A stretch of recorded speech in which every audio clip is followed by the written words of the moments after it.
to screen. So let's add me to screen. And how do we get rid of the overlay? Boom, boom. I don't know how to get rid of overlays. So that is something that is a questionable party, but so I'll go back to my regular show. That's me, everybody in the mirror, and I'm really waiting for lots of my buddies to come on board. I have, let's go to get Paul. See if I can bring Paul in. I'm in now. Okay, so everybody, I'm going to share my screen with you here on my Zoom channel, which is really, really, really much easier than with my StreamYard from POD especially when I have somebody in the background. So I'm going to share my screen with you here, and you can see I've got my POD I've got my party hat on for Paul to come on in. I've got everybody else has been notified, so I'm in here now. I'm live with you on Facebook. It's going to be a growing day, kind of, and I'm sharing my my party with you, but I don't see. Let's see if I can share this. Stop screen share. Stop. I'm sharing. I am sharing and I am carrying. So let's see if I can do this. I just don't know how to get rid of it. So you know what I'm going to do, everybody? I'm going to begin the show automatically like I normally do and re-edit and post it up on POD TV when that happens. So let's go with our Zoom share here and bring up our intro. So if we go home and we go here, so hopefully you can hear it, and we're going to be rocking this show today. So thank you so much for joining and being part of the solution to end prohibition, everybody. So I go home, I go here, here.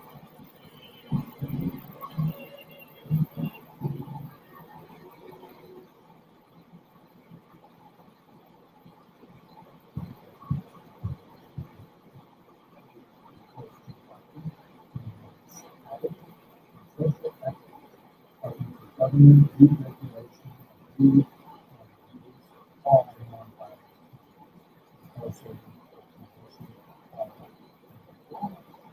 human violations,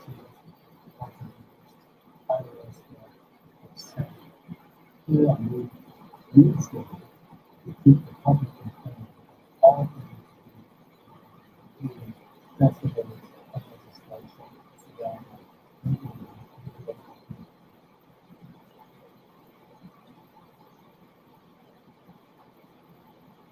So, Carl, it would really take away one of the worst institutionalizations that we have. I was talking to Australia. They said it was. I have never said a tradition on the world.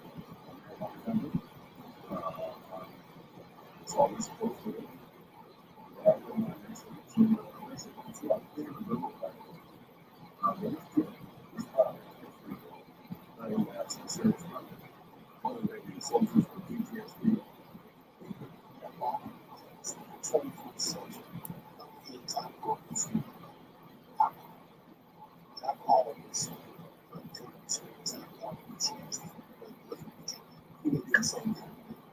prohibition on things like marijuana.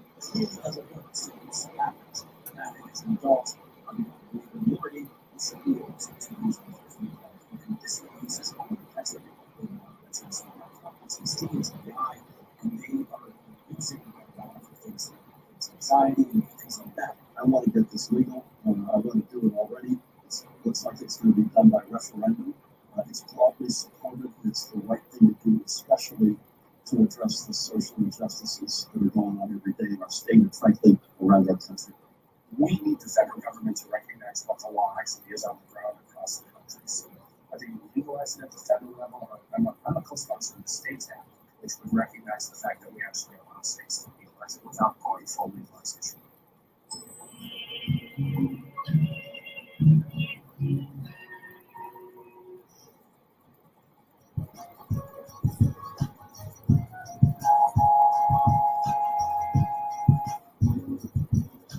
Smoking nostalgia, feels like bringing back.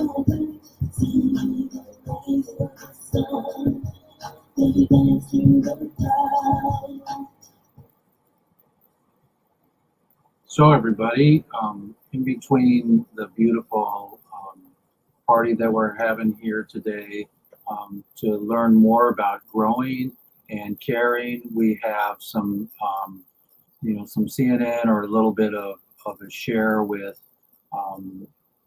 the feds there. They're talking about it. They want to do it, and we're really excited for one day, once and for all, that they re-legalize marijuana. We want to re-legalize marijuana. So, and by the way, thank you, POD TV. Give me somebody in the back shop so I can get my logo off the air and my show on. And I'm totally excited to be part of the solution. It's really important for us to be able to be part of the solution. I'm gonna share with you. Let's see if I can do this here. There we go. Okay. So I'm going to also bring. Let's bring that back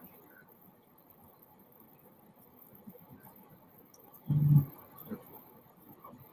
So it's really interesting to be able to be part of the solution and to see these people come home now.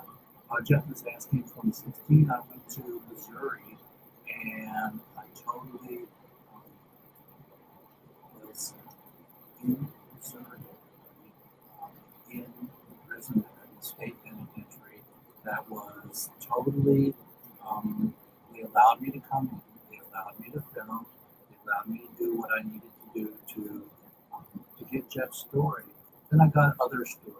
I went to DPA, the Drug Policy Alliance, and that was really a phenomenal show and eye-opener for me.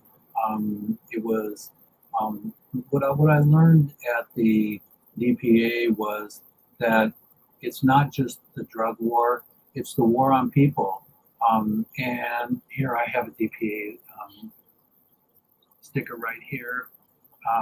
This is an actual DPA sticker, and so they've been working on this party for quite a while. I also went to Michigan to see Michael Thompson, and Michael Thompson's home, and we will have him on. Come on, Michael, come on board, come on the show. We'll have Michael on one of these days. But we were there. Michael had not had anybody visit him in 20 years. By choice, but he's a sweetheart and he's out of prison now. I'd love to work on his documentary and the concerts we promised each other to work on together. So come on board, Michael. We love you. Thank you, Dee Dee, for all your advocacy and for the beautiful lawyers that helped to bring Michael home. And also, we don't want to minimize the fact that that Donald Trump did all of his commutations, and he got 6 of our prisoners home on our commutation list, and there's more. There's more, everybody. There's totally more people to bring home. So today, evidently. Nobody's in yet, but I just heard from Chris, and I haven't heard from beautiful Paul yet. And so it's me, and I'm just going to talk to you about legalization and the state of things. It seems to be lightening up all around the globe. Uruguay was one of the first countries to flat out legalize marijuana. Okay, from A to B to C to the whole thing. Then Portugal came in just a few years back. I was at the Oregon Country Fair, and Portugal came in. And when I was at the fair in July, I don't know, maybe 3 years ago, 4 years ago, and they decriminalized all non-pharmaceutical drugs. And that was pretty decent. You know, when I used to live in the Netherlands, they had a needle program, and they looked sideways for everybody smoking hash at the bars in downtown Amsterdam. I mean, you could go actually into a bar in Amsterdam and roll yourself a shek, which was short for tobacco. They used drum a lot with a little paper filter and put hash in there, and you could buy it there. And they would have a menu in chalk, just like, you know, the handmade beer factories and places that you go to in America now. And back in the Netherlands, in Holland, where I lived for 2 years in 1979, the word back then was Dire Straits, you know, in the gallery. So the music was really beautiful back then too, and it's beautiful now. But it's a different time back then, and the establishment looked sideways on the hashish. There was no marijuana in Holland or the Netherlands back then. It was all Lebanese hash. And you heard in my movie and on the episode that I had with Dr. Machulam, I can even give you, show you. I think I have my Machulam. Yep, I got it right here. I have my Raphael Machulam National Geographic. He signed my National Geographic Weed magazine, and my green screen is seeing the green on the thing there. So that's Raphael Machulam. He found the THC molecule. He isolated it. He was the first one to isolate. Oh, by the way, this is a Chris Boucher tie. It's all hemp, and it's 35 years old.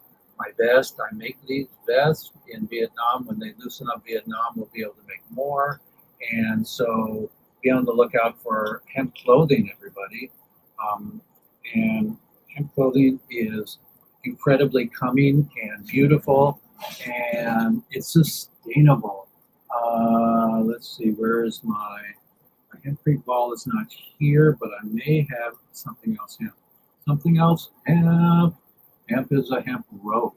The reason that the sails for all these hundreds of years were made out of hemp in the boating industry is that hemp, and yes, this is hemp rope, everybody. Hemp was mildew resistant. It didn't mildew. And so I collect a few little things hemp. And one of these days on my second property, I'm going to get my buddy who is spraying with ceramic and other things. He's spraying hempcrete homes. I think he does the insulation with them. It's really beautiful to be part of that movement of being sustainable with all of your products, all the things you wear. It's time in my life to lighten up, clean the garage for God's sakes, and have a yard sale for God's sakes, and go through all my archives and all my moldy crap, and just wear hemp. You know, get your closet down a little bit. So you know, we're still in COVID, everybody, and it's really difficult to even gather. Still, people are lightening up on the masks. They're getting their vaxes. Everyone's getting jabbed, and we're blessed to kind of navigate and figure this whole thing out about the next generation, about planet Earth, and about solidarity between not only the haves and the have-nots, but building hemp-free homes, making hemp plastic. Single-use plastic is horrible, and Vivian at HempFest is going to be doing a citywide HempFest instead of HempFest this year. You know, and taking up all that time on the ground at Myrtle Park, they're going to be doing a citywide cleanup for plastic, and then we are going to, in Jefferson County, grind it up and turn it into hoodies. So we got Chris Conrad on board right now. Are you with us, Chris? Can you hear us? Well, Chris is in the background here, so he'll come on when he's ready. And I just want to share with you all that it's really a beautiful time of the afternoon. Chris, I got a new green screen, and so it's working better. Look, it's kind of like it's not, Yeah, right. but I got a real green screen, you know, because I used it for a video shoot I did the other day. So everybody, they make these green screens that clamp on your chair. They make a green screen that folds down to the. No. That's a JPEG on the green screen application in my software, and but it's just not. Right, but you know what? I like the folds actually. I have a fold over here to that side. There's a fold, and I kind of like it. You know, I'm not stressing over, you know, changing my whole studio just to make the cloth tight. But I'm a photographer, so I know how to clamp it. You know, Jed clamp it. Him and Ellie Mae were, you know, we got we got the hillbillies. But you know, they loaded up the truck and they moved to Beverly. And when they loaded up the truck, they loaded it up with not crude oil, man, the hemp oil. And it's just super time for all of us. You know, I've been on my own here for a while because we have AWOL. Mr. Stanford again, but I've been texting him, and we're really excited to have Paul because I photographed all my little babies, and he was going to tell me what their gender was. You know, so I'll show those to you in a minute. But today's yeah, well they're a little bit tall right. Yeah, they're a little bit tall right now. Well, I'll share them with you. You can see them in a minute. I just have 5 shots, but I read.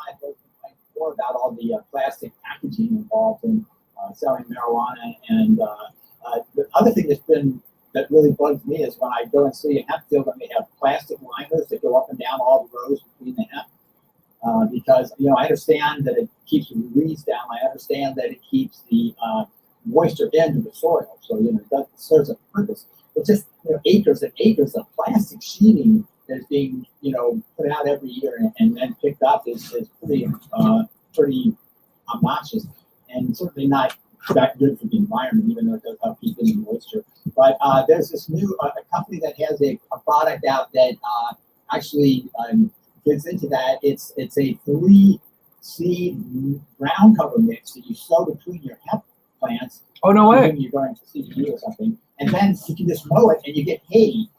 So you're saying field you're growing your hemp in instead of having big plastic. Oh, so you mow it or weed whack it and leave it there, and it dries and turns into hay and does a weed killer.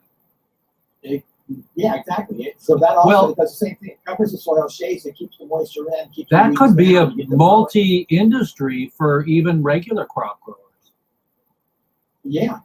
But this is specifically designed for hemp because they use nitrogen-fixing plants in the mix there. And I'll just tell your viewers, it's a company called High Mowing Seeds. High Mowing Seeds that offers this.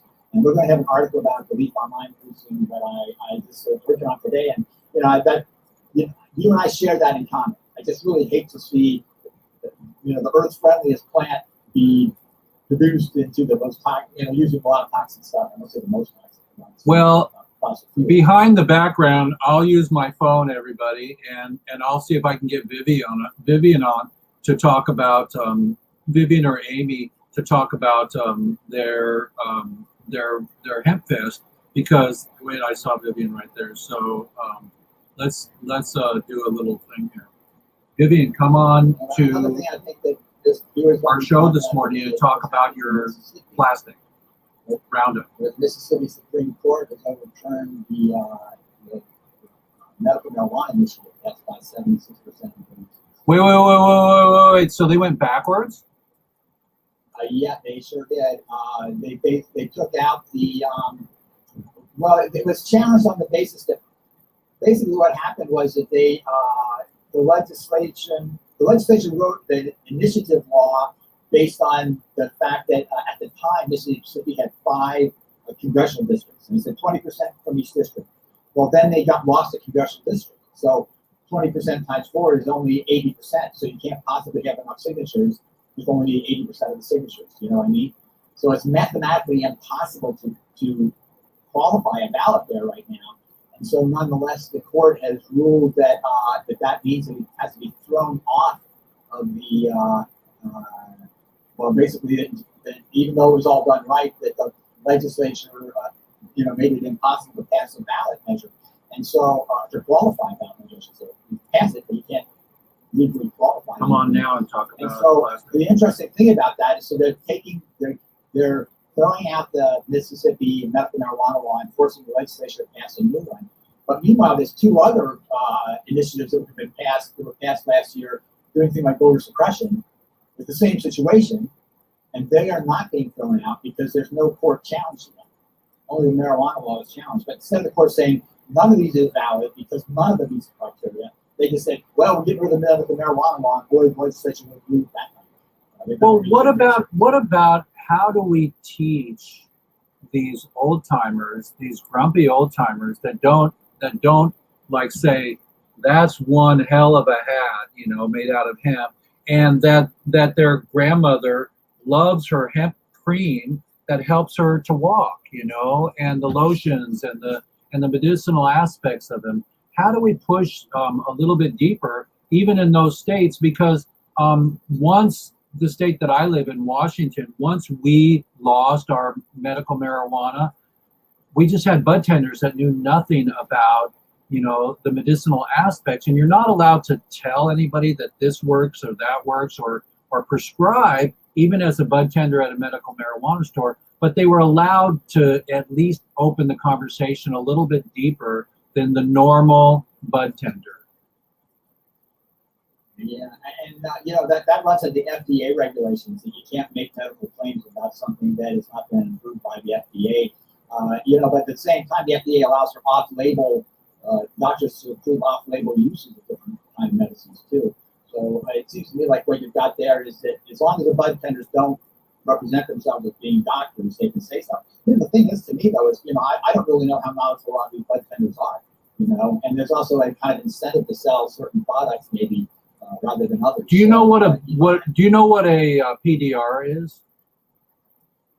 Physician's death reference for drugs? Yeah, I mean it's huge, and my wish when I had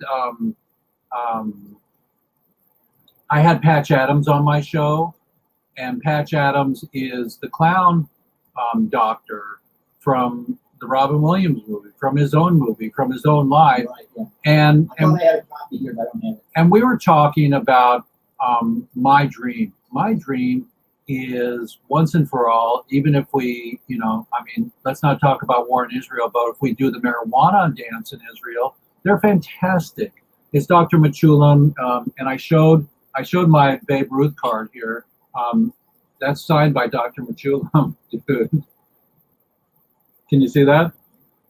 Hold on a second. This guy is looking at something else. Oh, yeah. That's signed by Raphael Machulam. And so that's my Babe Ruth card. But the idea is, and anybody, I'll sell that on Christie's if you want to help pay my mortgage. But bottom line is, and by the way, everybody, this is Jeff Eichen on Weeds Day and with Chris Conrad. Thank you for coming, Chris. And we're on POD TV Global. And all you people out there in other states, listen to us. We are making inches, but we're releasing some prisoners, and we're talking about solutions. So talk about it yourself. And after hours, that's the time to imbibe and to do your ingestion of your congestion of your projection of your beautiful growing. And today's is another day about talking about growing. But I want the whole world that's listening in here globally to stand up for your rights. Bob Marley. Turn the Bob Marley up and just stand up. And speaking of standing up for your rights, a lot of people make comparisons between the gay rights movement and the marijuana legalization movement. And one of the things I've always said is that one huge difference is that the gay rights movement has used the courts to make their gains. And in the case of marijuana, we're having just the opposite. The courts have been so lined against us. As you know from the U.S. Supreme Court, the OCBC decision is Right. Even if medical marijuana is legal in a state, you can't provide it to patients because it's illegal. And then you've got the race decision that said even giving it free to patients in a legal state is not covered. It's considered interstate commerce. You have to do it in the state. A patient in the state, give it to somebody who's in that state. Doesn't matter if it's still because there has financial value, that it's therefore considered federal jurisdiction, and these different things. Just in the past, since the November election, we had the Florida Supreme Court has made it more difficult because there's an initiative process going on in the state to legalize marijuana after they legalize medical. The Supreme Court has ruled to make it more difficult to put things on the ballot. Nebraska, the Supreme Court overturned the medical marijuana, marijuana initiative that was passed by the voters. You mean just recently? Dakota, Just recently? Yeah, this is since November. Wow.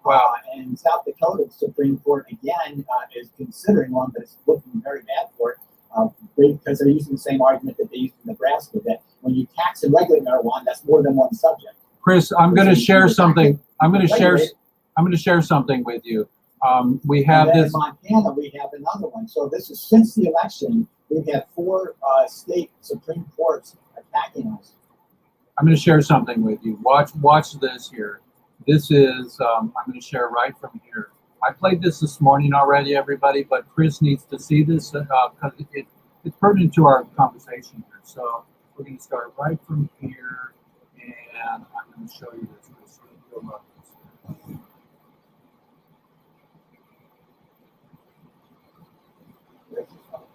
So, it would really take away one of the worst areas of institutional racism that we have. This is legislation. Of course, marijuana laws fairly based on your race. I have never said it should or shouldn't come on board of a marijuana company. I was always opposed to it. But I did my research, and there's also a little evidence. This product helps people who have some serious problems, whether they be soldiers with PTSD. Think of marijuana as the 21st century of the anti-prohibition of alcohol. Alcohol was prohibition was alcohol. We changed the regulation. We're going to do the same thing. Wonder what his Prohibition on things like marijuana clearly doesn't work. It still happens. And I think as an adult, I'm a believer in liberty. You should be able to use it if you want. In medicinal uses, I'm a veteran. We're not veterans. So sting it to the eye, and they are using marijuana for things like anxiety and things like that. I want to get this legal. I want to do it already. It looks like it's going to be done by referendum. It's broadly supported. It's the right thing to do, especially to address the social injustices that are going on every day in our state and, frankly, around our country. We need the federal government to recognize what the law actually is on the ground across the country. Whether you legalize it at the federal level, or I'm a co-sponsor of the States Act, which would recognize the fact that we actually allow states to legalize it without going full legalization.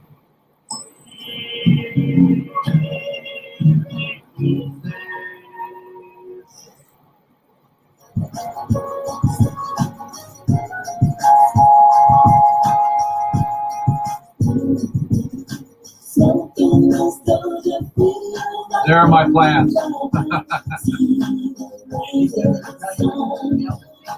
No, but I did some close-up photography. We'll look at them in a minute. But everybody, that So was. this is you made that, you passed that together from various sources, or is that from something in particular? No, that was like on a broadcast on the TV. Let me see if I can get out of the space I'm in here. The sharing mode. Yeah. So there we go. Okay, so I'm going to come back to us here. There we are. So yeah, it's just really important. But yeah, did you see? And there were Republicans and Democrats. Right. It's interesting that they had Boehner, former Speaker of the House, who blocked every effort to legalize marijuana for the 4 years when he was in that position, that he still won't say one way or the other, even though he's working for a company that sells marijuana, he still won't say that he thinks it's a positive thing, you know? It's kind of like gives you an idea of his ethical standards. He's making money. That's the important thing, whether it's good or not. Right. He says, I'm on the board. I'm on the board. Yeah, right. I'm on the board. So, yeah. In other words, I'm making money. Enough said.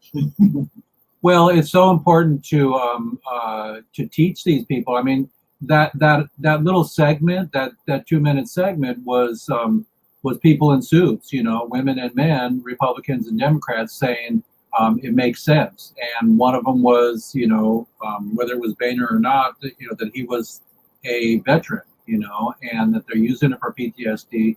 And so everyone's claiming that it's okay, or that it's working, or that it's the alternative to opiates.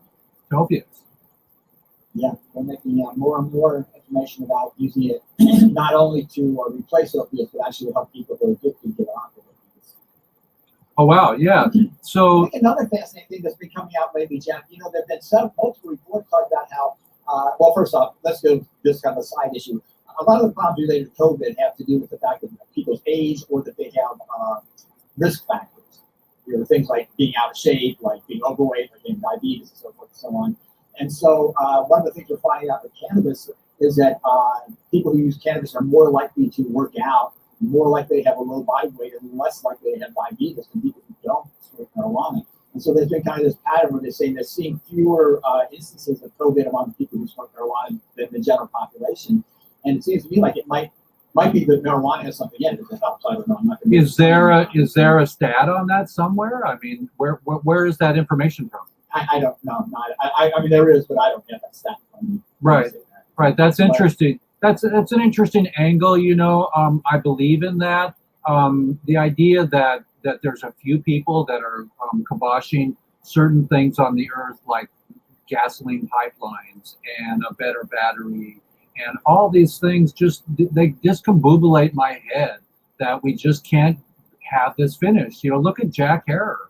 I mean, you know, about his dream and his loudness. I mean, we had Dan on the other day, and he's not like his dad. He's the gentle Jack, you know. And so we do have to get louder.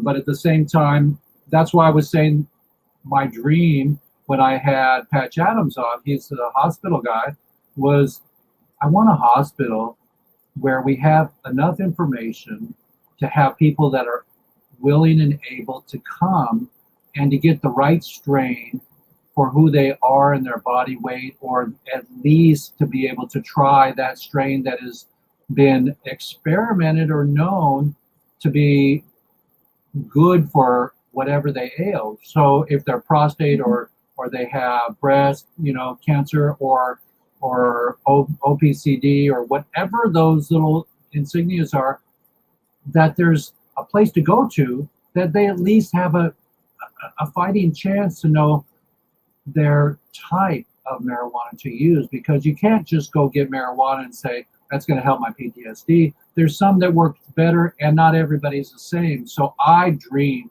for a cannabis hospital. You know, I agree with that. One of the things, though, I think is that the varietals are not guaranteed to have exactly the same cannabinoid profile, because, you know, the soil, the nutrients, you know, how much sunlight they get, how old they are, etc. That's all going to be factors in it. What I would like to see in that regard, Jeff, along with what you're talking about, is people really knowing what the varietals are and what their typical profile is, would be if we had like a little swatch test where you can take your bud, run it across the trichomes, and then it tells you what the breakdown looks like. You know what I mean? That way, you, without even knowing what variety it was, you'd be able to say, well, this has got more CBD than I want. Oh, this one has more. Did you ever do muscle testing? Did you ever do herbs and you had a muscle test where they would put 2 different herbs in your hand? The not the shaman, but you know, and they would. Yeah, not with herbs, but I've had that with other things. Yeah. So maybe, you know, even when you're allergic to something, when I was a kid, they would scratch you and put grass or put dog hair, or, you know, they would check to see what you were allergic to. And if it got red on your skin, you were allergic to it. I mean, these things have to be going on in the laboratories somewhere like Portugal, Uruguay, and Israel. Israel's the biggest proponent for medical and their research. That's what I'm really excited about is that we get a PDR, we get a base. You know, PDRs are updated all the time. Like that vaccine for polio, you know, is probably the same that it always was, but maybe they did tweak it. They're saying that we have a variant in COVID. They're going to tweak it. Uh-huh.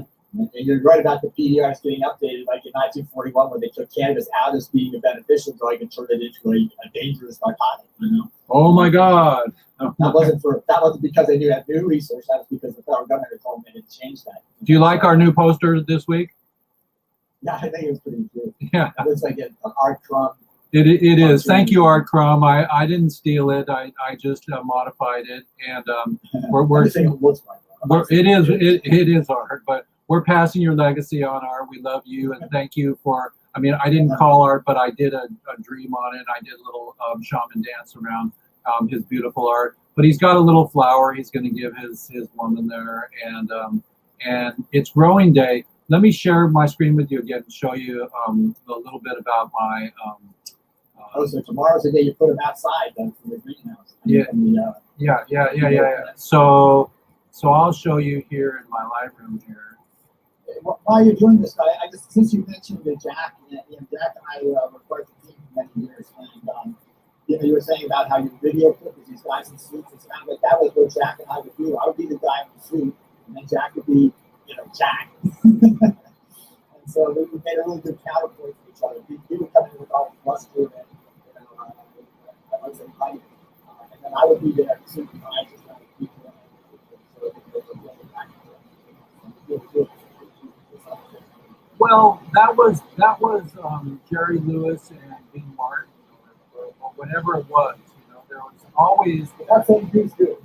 yeah, and or Laurel and Hardy or whatever the team was. Laverne and Shirley. One was more goofy all the time than the other, and we need that lore. We need that lighthearted, grounded. Information and delivery of our message. So many people are jockeying to get all the prisoners that are coming out to do their legacy or their story or their movie, and some are going to do a movie with all the Jack in the world behind them and do $1 million production on this prisoner or that prisoner, and I could care less. I want to do the movie I want to do is they're all in it, and they all get their time. And they all tell their stories. And then we have either the second episode or within one movie, the children. And what did they do when their papa or mama was away for 30 years? And how did they get ridiculed in the playground? How did they grow up? Did they write letters? Did they go visit? And get the heart of the matter is where I'm coming from. Sometimes did they even know that parent was in jail? Because a lot of the cases that we dealt with human rights and the drug war, the family tries to protect the child by saying, well, your father's gone somewhere, and things like that. But that's really almost more traumatic because I think it's what they're doing. So at least if they know that dad's in jail, they know that he doesn't have a choice in this one. He's just gone. Right. So that's my dream. My dream is to tell that story, and to also I want to also go to somebody like Spike Lee and tell the story with him about the Jim Crow. Jim Crow is the disproportionate black and brown people that are in jail for marijuana or for nonviolence than the white people. And I think that would be a wonderful, brilliant movie. And movies are medicine. That's my T-shirt. And I'm not a. I just talking about a case like that today, Jeff, where there was cars were parked illegally on the hillside, and there were 3 cars. 2 of them had white people and 1 had black people. The 2 white people pulled their parked illegally. They had to leave. The black people, they searched the car and found some marijuana. Right. Tommy Chong said that the French love their wine and the Mexicans love their pot. The Mexicans and the blacks love their pot. leave us alone. Yeah, and leave us alone, and just go sit by the pool on the weekends, you guys, the cops, you know, and or the policemen. If we're going to be impeccable with our word, the third agreement and the four agreements, you know, we need to step it up and be incredibly honorable, even in our language these days. And so, And I also like to mention that, you know, I mean, most of us would agree that most cops are decent guys. Right. And, you know, they're not really they're up to help rather than cause problems. But people need to be aware that there is an effort and a strategy used by these right-wing groups, white supremacist groups, to infiltrate law enforcement and the military and get positions of power in order to make sure that these are, and this is just an example, this is a book that was published in the 1990s in order to help to get law, is it forward or back? No, it's forward. I can see it, yes. So, yeah. But anyway, so, you know, so I'm saying, you know, you don't judge all cops, but you can't ignore the fact that there's a planted, organized group of white supremacists in the police and in the military that are working very hard to make sure that racism has a permanent presence in society. And to pretend that's not happening is not safe. You have to be aware of it. Well, I don't want to go biblical on our show, but is that also the base of everything? Is Armageddon is a plan to follow the Bible? I mean, I just don't know, you know, anymore. I just want to. That's actually a really interesting question because it's kind of like that makes the Bible a self-fulfilling prophecy. You know that the Bible, and particularly the book of Revelation, which is, in my opinion, not really authentic Bible. That was a dream that John had, and he even said, "This is my nightmare, but I have that Jesus." And to make that his nightmare into religious dictum is, I think, terrible. And then to use that as a basis for how people design things. Well, I think I'm going to go to heaven, so therefore, who cares about it? In fact, I know people who've argued that destroying the earth, destroying democracy, these are important because it puts us closer to this ultimate war that's going to destroy the world. And I'm like, that's your religion. I don't want to be in that war. I don't want to see the world destroyed. So, you know, the whole idea that you're arguing about, well, this is all okay what's going on because it's part of this big master plan to destroy the world and save 100,000 people. I'm not buying it, and I think it's for those people to be the power that they are not so much in it now that they have been in the trying to gain. It's extremely dangerous.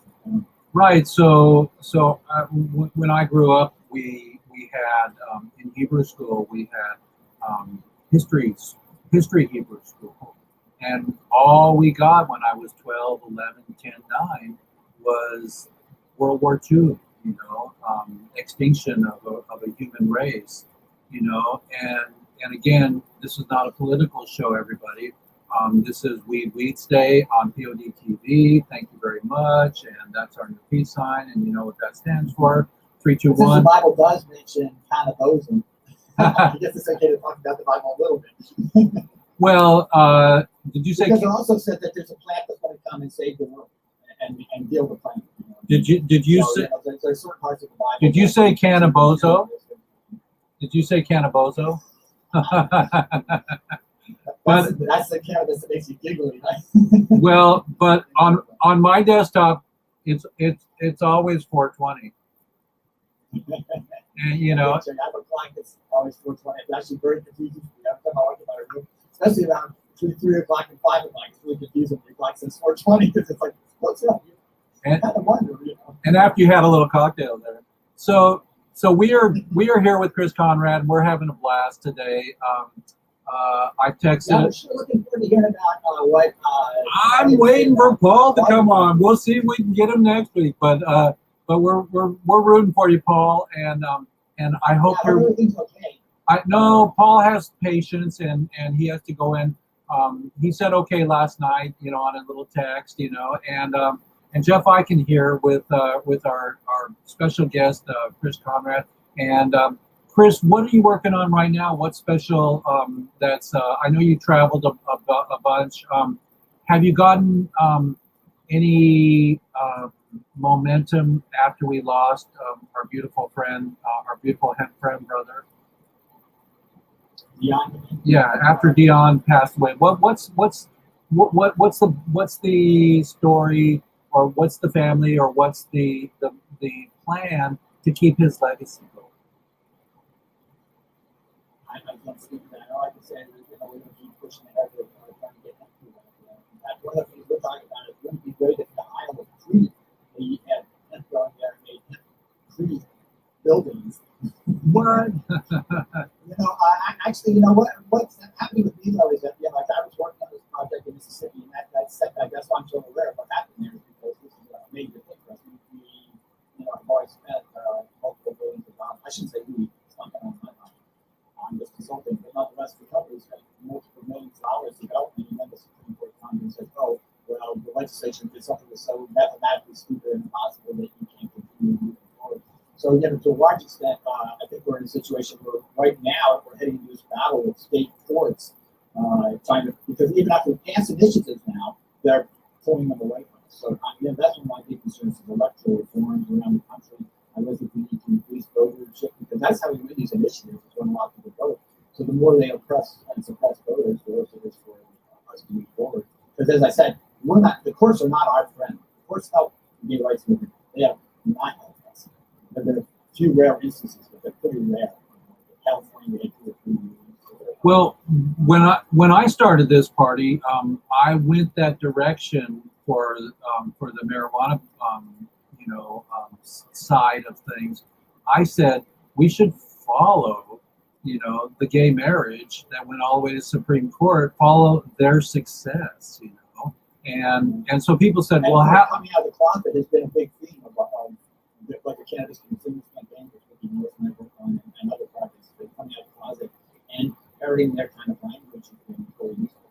Right, we should call it smoking out of the closet or something, So now, my only question though is, so Cannabis class, male, female, hermaphrodite, do they have questioning and identify as the other sex? What do they do about that? Well, That's a joke, by the way. maybe there's some transgender plans out There definitely are some transgender plans. I've seen them. there. I'd like to put that in my private pocket. Yeah. So. Not as good as you think. Yeah. Well, I had some But curiosity. actually, that's where we started getting feminized seeds, by the way. That we found out that hermaphrodite plants produce seeds with a higher ratio of feminine. We felt a lot of excuses, but in fact, someone turned out to be hermaphrodite seeds. So that was kind of the basis of the feminized seeds for people using seeds and growing hermaphrodites. And they learned about, extra UV and acid and I don't even know what they were. Well, today's show is called Let's Grow. What's your knowledge about Autoflower? What my knowledge about is it kind of basically the autoflowers come from a mixture of the ruderalis plants with the indicas, and that they didn't catch on very well because it's not as potent, but they were used primarily because they were more mildew resistant. And then in Mexico, the drug gangs there started growing the autoflowers so they could avoid the law enforcement knowing when they were going to harvest. They could harvest at any time with autoflowers. So, September, November. So tell us what Autoflower. What's the life of Autoflower? It's half the time or a quarter of the time. Yeah, maybe a third. I think typically. The thing with the autoflower, though, is that you can't transplant them very easily. You pretty much have to put them into your medium and keep growing in the same medium, because if you transplant them, they mess up the roots. And unlike a normal cannabis plant, it has time to catch up again later on. With the autoflower, the clock is ticking. It's about X number of days, and so if you lose a week because you screwed up the roots, you're going to get a week less flowering again. So I have 2 autoflowers in my Dixies. But I can take them out of that and put them into another soil. That'll be okay. Right, as long as you don't crimp the root. Right. I'm Okay. saying that I'm really talking about more for the large scale growers, where they're like moving lots of them at a time. Right. Then oftentimes the roots get damaged doing that. But if you're doing this, and especially if you have one of those little seed pots and you can put that into a bigger flower pot, that's not good. Okay. Yeah. The other thing is that the autoflowers have the advantage of being shorter, generally speaking. Right? There may be some exceptions, but generally speaking, they're shorter, and that's because of the So the yield is less. Yes, so the yield is less, the turnaround is faster, they're easier to hide, and I think they work pretty well indoors because of the shortness and also the time cycle. Let's go back to my plants here. For indoors, what's really important is you can have you don't have to change the light lamps between the 18 and So here is here's yesterday's transplants. That's the autoflower. No, I don't have a picture of the autoflower here. But let's see here. So I'm going to go. There we go. So no, that's I have some seeds from Hawaii that my buddy sent me. And about a week ago or two. I think I'm pretty disaster this year. We brought out this 6 months. So I wanted to get right. I started with 24 seeds. Right. But man, what happened is, after they started sprouting, I stuck them outside, and the birds came and pulled the suckers out by the leaves and ate them. And so, I was wondering what's going on because I thought it might be because I didn't guess like caterpillar or slugs that you see in China. In this case, I didn't say that. And then the other day, so then I found I had 2 left. I'm starting another batch that haven't responded. Right? So I started at 2, and so in order to keep them, because I could see that the birds were something eating the leaves. Right. These are most relevant. So I put them into these little plastic containers with the dome on it, make sure something knocked them over. Oh no! The only thing that saved it was that when they knocked it over, the dirt turned up the plant, and they didn't get the plant. So I came outside, and there they are dumped over, and I had to pull the plants back out of the dirt, repot it, and now I've lost another, probably a week's worth of growth because of that. How much more time do I need before we can tell our gender? Well, for me, it's usually between around the 6th set of leaflets, excluding the round Right. Excluding cotton leaf, I usually look for the 6th. It's kind of cool. You can tell the difference, right? That's one strain and that's totally a different one. One of the things, oh yeah, right. I was talking about the judging of plant sex. Oh yeah. No. I want to know the plant sex because I want to get rid of the males for sure. That's my biggest plant. Oh my God, my biggest plant was the best place. Yeah. So then I everything was transferred. I didn't want to retransplant it. So I was stuck in there. I was really gentle with these when I was replanting these because they've already been moved once from a smaller to a larger, and so I actually took my drill bit yesterday and I drilled through like 6 or 7 cups at one time, the little holes at the bottom, and so I got a little. I didn't do any of that. Go ahead. Yeah, no, I just got a little flow going. Yeah, you need that. The roots of this line, if you don't have some drainage in there. But I have, so I've got a few plants I'm dealing with that too, and I've been used to the vine. Yeah, there's a Durban right there. One of the things I was doing is I'm taking a toilet paper spool, and then I put that into the pot, and then actually plant the seed into the toilet paper spool. That way it makes the root go down straight, and then when you transplant it, you don't accidentally screw up the root, Oh, that's a good idea. But these cups are so. I'm not sure the plants seem to be not growing that fast, but I can't tell because of all the attacks. Under constant attack from birds, squirrels, and bugs. Right. Well, you know what? Outside. It's time to invest. It's time to invest in a little greenhouse. Not just the plastic where they can be knocked over by a squirrel. No. A nice one. We're adults here, and we want to have a successful party and a grow. We want to be able to grow on. So everybody, we're on POD TV. I'm going to get out of my program again here. Stop my share here. We're back with Chris here, and it's just the top of the hour. We've had a great conversation today. Yes, it's fun. I just wish we would have heard what Paul had to say about it. Our concern here in California is this drought.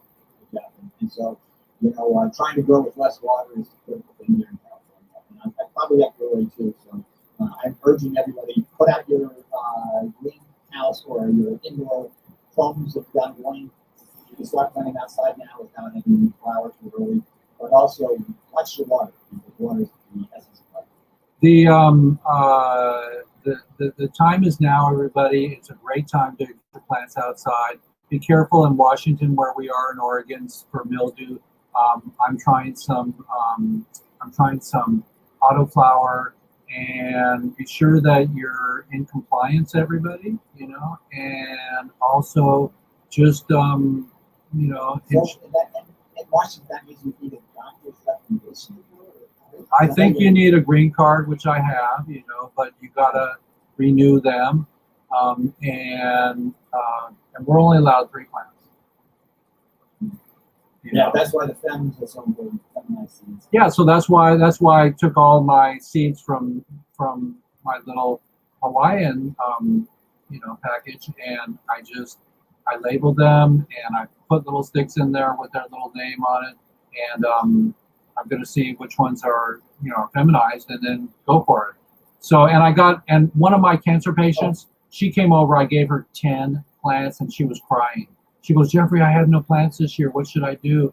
And that was the lady in my movie who survived breast cancer with golden milk and cannabis tinctures. And so she really is blessed, and she just was like almost crying when I was giving her the plants. So everybody, be sacred with your plants. Be gentle with the roots. Be gentle with your watering, and watch them. If the wind comes up, protect them. Either Costco or somewhere near Costco in your drive, there's some inexpensive greenhouses probably, and or indoor. Lights are not that expensive either. What do you recommend for lights on starts? Well, if you're doing starts, I agree with LEDs. No, not what kind. How much time? For veg, I think 18 hours plenty. I know some people run in 24, but I think it's more fun than So mine are outside right now. I don't dare bring them back inside and put them under the lights, right? No. Yeah.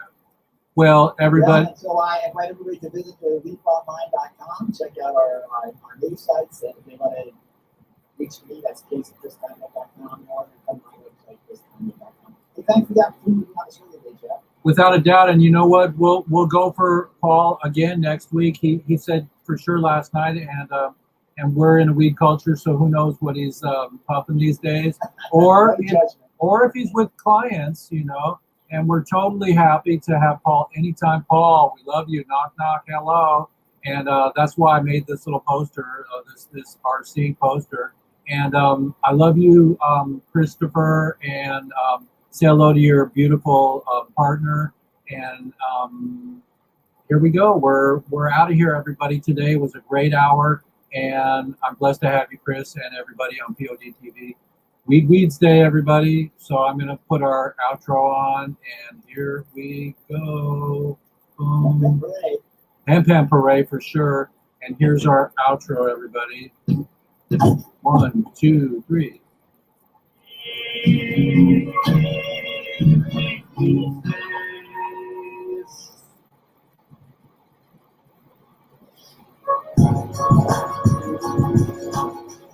I'm your host, Jim Viken, human rights advocate and social activist, fighting for government deregulation of weed and the release of all non-violent incarcerated for possession of marijuana. There's Jack. Moving violations, parking tickets, IRS debt, etc. Here on Weeds Day, we keep the public informed about all things weed related, including festivals and legislation surrounding regulating the growth of hemp.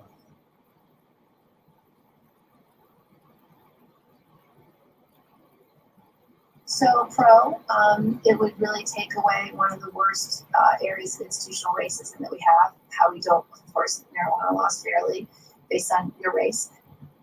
I have never said it should or shouldn't be. I'm on board of a marijuana company. I was always opposed to this, but I did my research, and there's also a lot of anecdotal evidence that this product helps people who have some serious problems. Whether they be soldiers with PTSD. Think of marijuana as the 21st century of the anti-prohibition of alcohol. Alcohol was prohibition was alcohol. We changed it, regulated it. We're going to do the same thing with marijuana. Prohibition on things like marijuana clearly doesn't work. It so happens.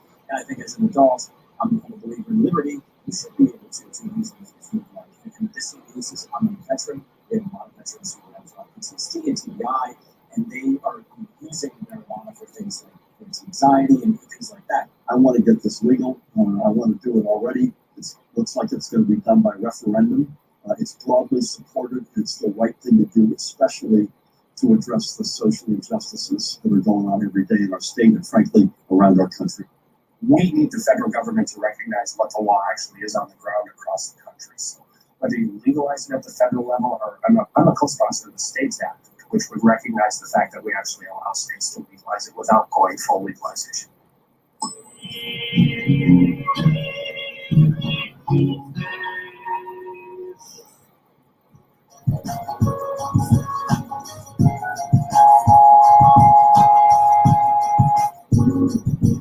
Smoking nostalgia feels like bending over. See the rays of the sun. They dance through the crowd. Hey everybody, it's Jeff Eichen here, and I will come back on screen here. Let's see that we did that right. Boom. Boom. And we will get rid of this and bring me back on right here. There I am. So it's been a blessed day, and stay hydrated, hydrate your plants, and it's time to put them outside, everybody. So we learned a lot today from Chris, and our conversation grows. You know, it's a shame Mississippi, went backwards on their medical, and today was a great show. I really appreciate Chris coming on and everybody else, and who is in the wings. Come on, everybody. This is Jeff Eichen calling for Weeds Day show, and I will be back next week. Hemp Hooray. See you later, everybody. I'm out. Thank you. Hemp Hooray.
Hmm.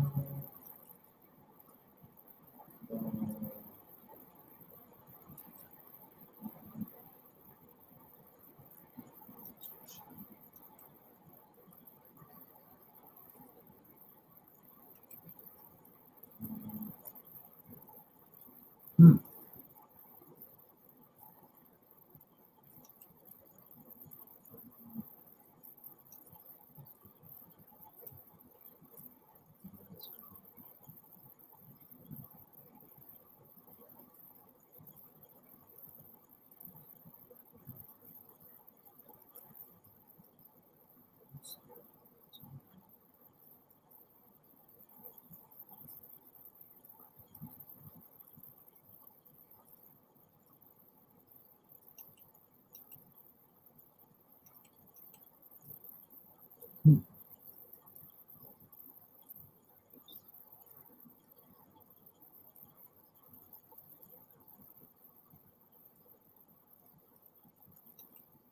Okay.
Okay.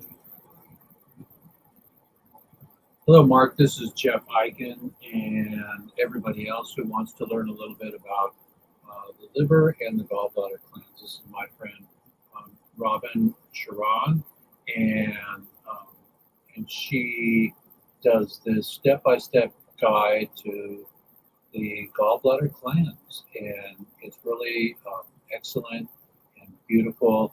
And she makes it simple in this book. And I've been working with Robin for years on her project, her quest for helping people get better and feel better and get lighter and brighter. And so that's all I know. So I promised to send you a little bit of my protocol. I know everybody that has ever done hydration, water hydration. I guess the super secret was the baby moms had the little um, colonic pack here, the enema bag, but these probably leach microbits of plastic, into your system. They're just not organic, and so in my see if I can keep everything within my reach here. So that's my old bag. This is my new bag. It's the Tushy Pro, and it's made out of silicone. And so that's a trusty bag from that has just better, seemingly better silicone. I've never really found that silicone leaches, and so I'm going to believe that this is a better bag than the one that we've used from the early days when our parents gave us enemas. So, or if you got them for your enema. And then I was going to share with you the green coffee here. The green coffee, it's actually organic green coffee, detox green coffee, and it says here, you can see all the details here, that it's enema coffee. And so it says what is it, why is it, and you can screen capture that and read it, or you can just go on probably Amazon and find this beautiful coffee. And there you go. It's all I know. That's what you do. Now, when you tell your clients or yourself, or you experiment or you learn more about this, coffee goes right for the bile. And the bile is the rancid stuff in your intestines, and it helps you. And the full liver gallbladder cleanse, which is it's pretty gentle, but it takes some dedication. You can do it in 4 days, and that's soft foods for 4 days, and then the olive oil and grapefruit juice at the end. I've done it like 12 times in my life, and I haven't done it for many years, and so now I've done one just before I did my COVID vax, and it was beautiful. And the second vax, I just went to sleep and woke up, and I never had any side effects because I cleansed before. And I'm an 80-20 raw vegan anyway, so I don't cook my food, and I'm pretty decent with my intake.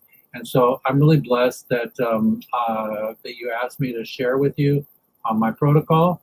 And I'm all dressed up for my show today. I had a marijuana show today, and I'm wearing hemp. And so I appreciate you, and this is for you. So I don't think I recorded this. So here we go. Hello, everybody. This is Jeff Eichen, and this is from Mark Jenkins, the workout man for the stars, and for you. So I want to share with you, Mark, your question about the protocol and where I got my information, and how I maneuver through the gallbladder superflex. So I've been working with Sharon for many, many, many years, and this is her book, step-by-step guide to the liver and gallbladder flush. That's what we did right here. And put a castor oil pack in one bottle. Let's sleep with it. So castor oil seasoning helps you get it all your bile.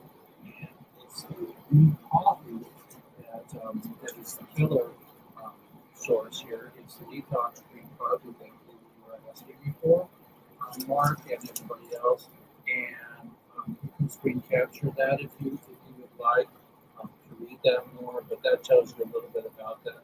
But I'm sure, and I keep this in the freezer, and I make 2 gallons, and I do 2 gallons in one setting, and it's really, or one laying down.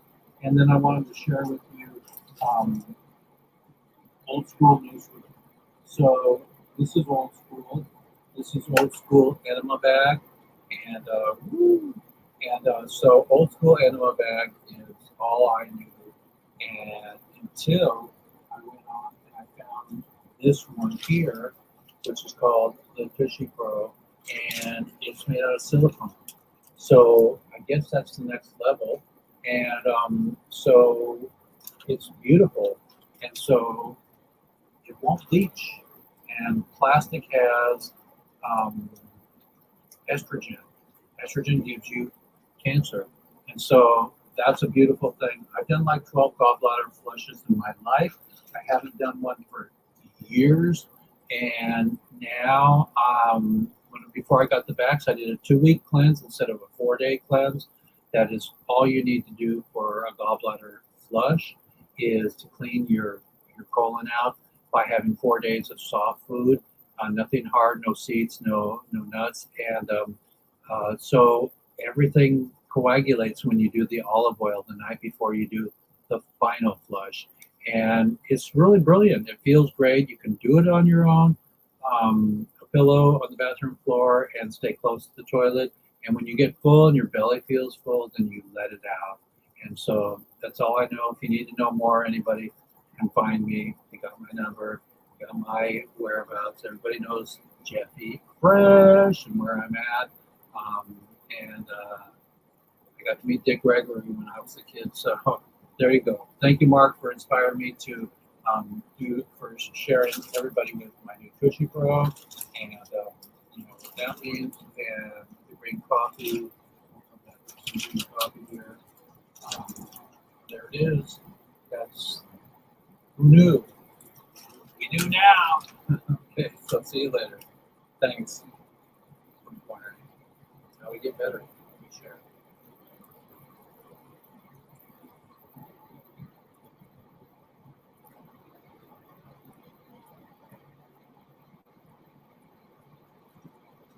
Bye.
many, many, many years. And this is her work, step-by-step guide to the liver and gallbladder flush. That's what everything is right here. And we put castor oil packs on and a warm ball. I don't know, kind of something like sleep. So the castor oil sinks in and helps to get rid of your gallstones and all your diet. And it's the green coffee that is the killer source here. It's the detox green coffee that we were asking you for, Mark and everybody else. And you can screen capture that if you would like. Read that more, but that tells you a little bit about that. And I'm sure, and I keep this in the freezer, and I make 2 gallons, and I get 2 gallons in one setting. And it's really a red line down. And then I wanted to show you outcome. So this is what I'm doing. This is an excluded animal bag. So most of the animal bag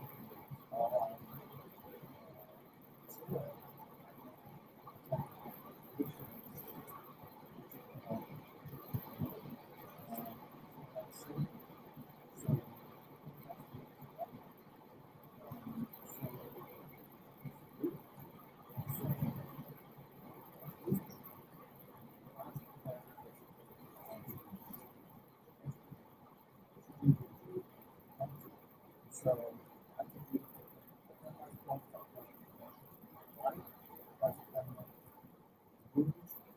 and now before I got to that, I made 3 plants instead of 48 plants. That is all you need to do for a wildlife flush is going up by having 4 days of soft food, nothing hard, no seeds, no nuts, and so everything coagulates when you do the olive oil right before you do the final flush. And it's really brilliant. It feels great. You can do it on your own. Pillow on the bathroom floor and stay close to the toilet. And when you get full, your belly feels full and you go down. And so that's all I know. If you need to know more, anybody can find me. My number, my whereabouts. Everybody knows Jeffrey Fresh and where I'm at. And that's a big regular in my house. So there you go. Thank you, Mark, for inspiring me to do and share with everybody with my nutrition goals. That means doing properly.